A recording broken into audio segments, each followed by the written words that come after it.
I'm in the midst of editing the Z400 engine tutorial. So you guys probably are coming here from seeing the first ride video of the Z400 to see this bad boy right here. It's a KX250. So I'm editing that video right now so that we can wrap up the Z400 series entirely. Very close to that, and then I'll be jumping into tearing down the KTM roller and doing the build scheme, the color scheme and build plan video for the KTM, which is, that's usually like the second or third video of most series. This KX250 just kind of popped up. I was not planning to buy this bike. It is really cool though. I was looking for a KX250. So if you're a follower of the channel, you probably saw I got a newer KX250, actually a brand new one, a KX250X, which is the 4-stroke version. And as I've been getting more and more comfortable on that bike, I've been getting the itch to get a 2-stroke dirt bike because, to be 100% honest with you, 2-stroke dirt bikes scare the living hell out of me. Just because I think they're a little bit more vile than the 4-strokes. I shouldn't say vile, maybe unpredictable. I feel like it takes a little bit more skill, to ride anything that's 2-stroke, whether it's a 2-wheeler, 4-wheeler, or 3-wheeler. Just riding a 2-stroke is a skill in itself. The 250s, though, I have ridden one. My buddy Jay, his YZ250, I got to ride his when it was pretty much brand new. He bought his, and I think it had like 10 hours on it, since it was brand new. And he got a killer deal on that. It was years ago, and I got to ride it, and I loved it. It was 100% stock, and I think now he's done some stuff to it, and it's a little womped out, and it didn't feel as good as it used to. But I just remember what that 250 felt like, and I had less experience back then than I do now on dirt bikes, and I really enjoyed that 250. So I was like, you know what, man? I love my KX250X. I'd love to get a KX250, and if it isn't obvious, I love lime green. Kawasaki is kind of like, there's always been a soft spot in my heart for Kawasaki's, no matter what they are. And I was sort of like, doing the marketplace thing where, you go on marketplace and you see what deals are on there. And there was one on there that I had been looking at. It was $3,200. It was like mint condition, really low hours, had the original manuals with it and everything. Even the original tires looked really nice on it. And every week I'm like, man, I don't need to be buying a project. I've got the KTM. I've got that Takate 4 that we've got to do. And you can see in the background, I've got a machine back there that we have to do also.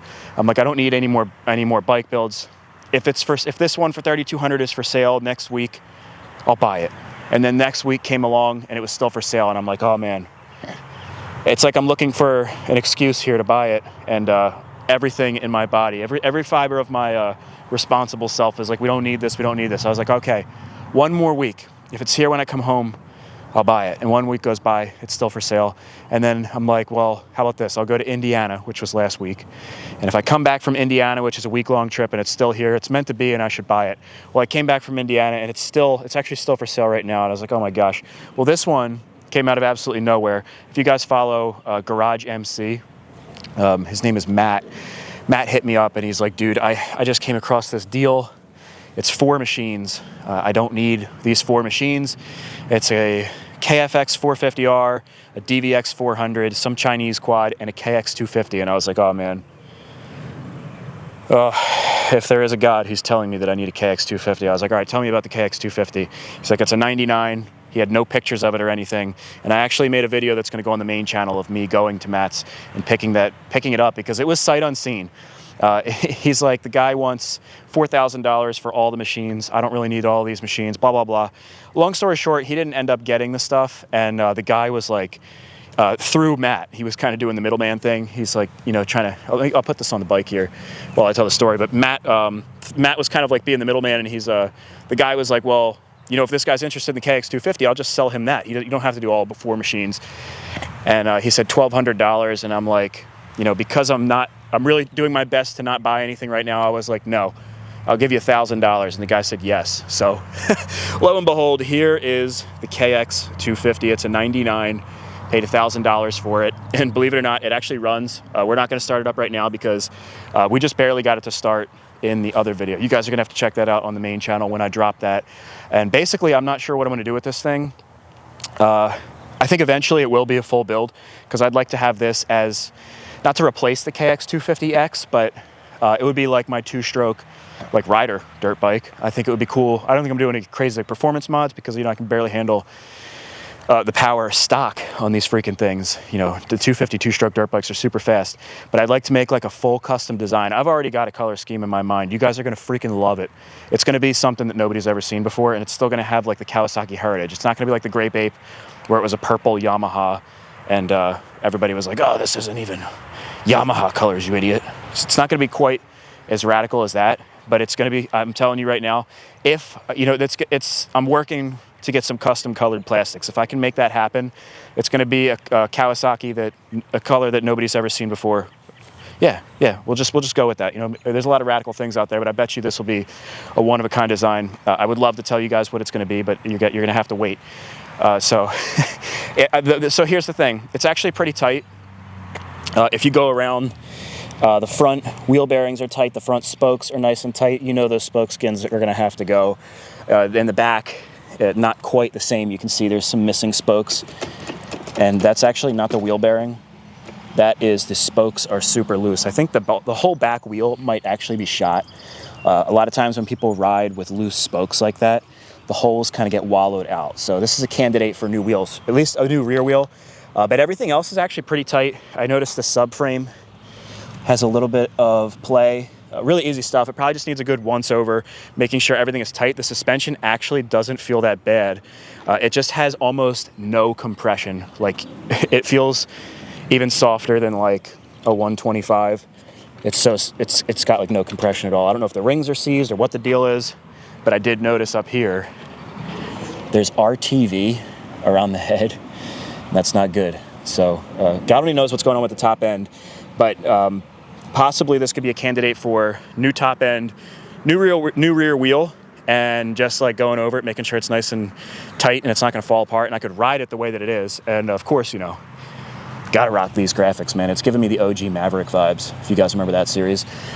But it might be kind of cool to just make it a runner, do like a mini series, just getting it going. Maybe put some new plastics on it, because that's a very easy thing to do. Just get like the factory green plastics, new seat cover, and it would look very nice if we did that. Or if I should just dive right into it and do a full build. But, you know, again, we have other projects to do before that. So that's the KX250. And then over here, I bet you know, you guys didn't see this one coming. It's a 2003 RM65. So this is going to be the first mini build on the channel. I got this for free. I've just kind of got it propped up against the trailer here. I don't have another stand. This was destined for the trash. Power Sports Nation had this. I don't know if they got it with a lot of machines or it was like out back of a dealer and they were just like, nobody wants this damn thing. And they sent me a picture. They're like, do you want an RM65? And I was like, yeah, I guess. So honestly, pretty sweet. Like, as a kid, if this was offered to me when I was like any age, even as like a full-blown teenager, I would have been like, dude, please, please, please give it to me. Yes, yes, yes, yes, yes. If I saw this in the trash, dude, I remember I found a motor scooter in the trash one time. Well, I didn't find it. Actually, a friend of mine saw it in the trash. It was like one of those cheap Pep Boys ones. They were brand new. They were like $200, I think, back then. And they would break like instantly. And you'd see them, you know, they would get destroyed so quickly. But anyways, there was one in the trash, like in our neighborhood. We were coming home on the bus. And we saw it. We were like coming up. So, you know, we're looking out the window and it was like trash day. And the scooter was in the trash. And everybody on the bus was like, oh, we literally got off the bus, and every boy on the bus ran as fast as they possibly could to get to that motor scooter first. And this dude John got it, and I was like, man, dude, you don't know how to fix that, okay? Like, I deserve the motor scooter. That should be mine. And I think I ended up with it in the long run.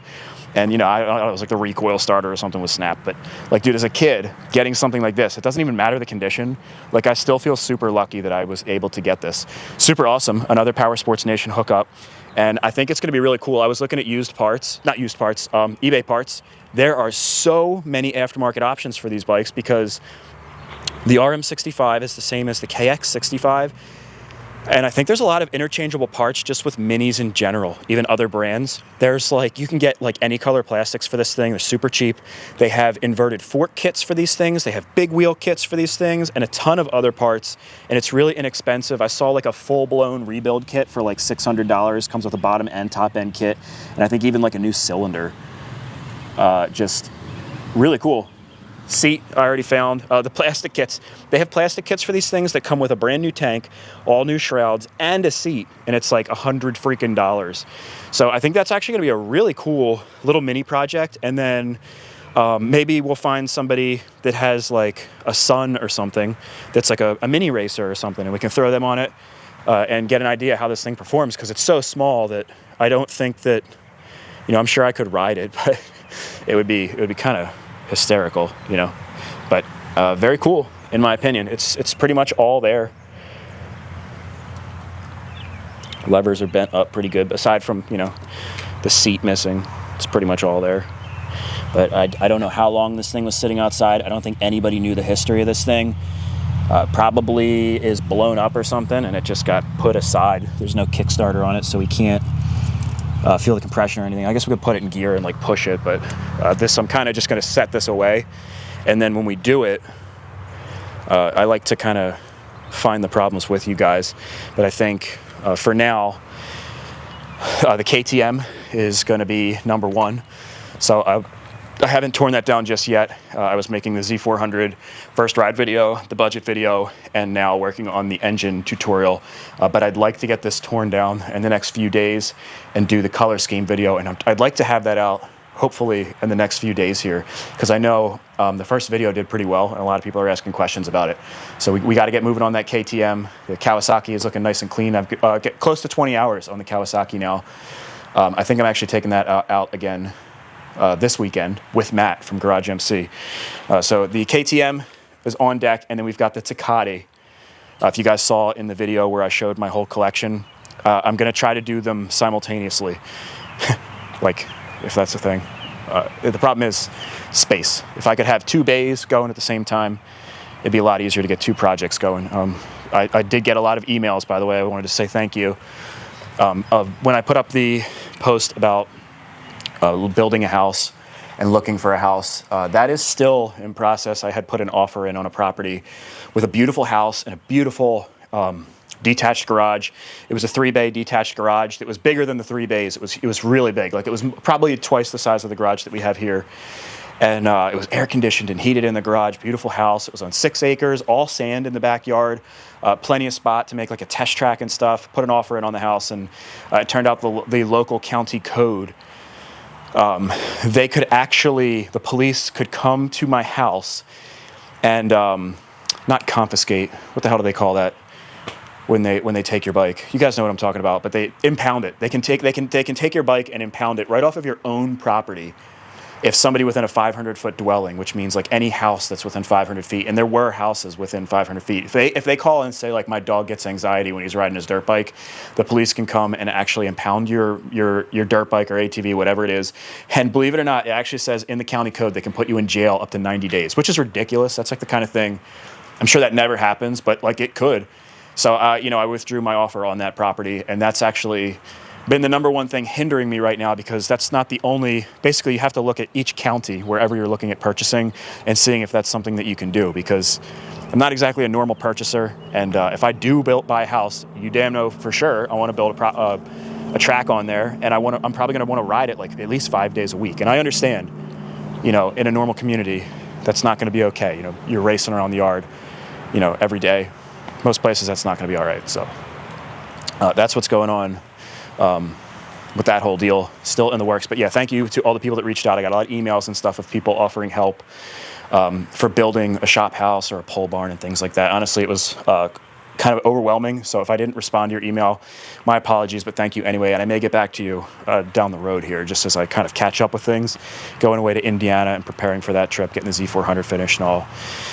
It's just a lot to do all at the same time. So anyways, that's it, guys. Thanks for hanging out. And you will be seeing these in the future. Peace out, guys.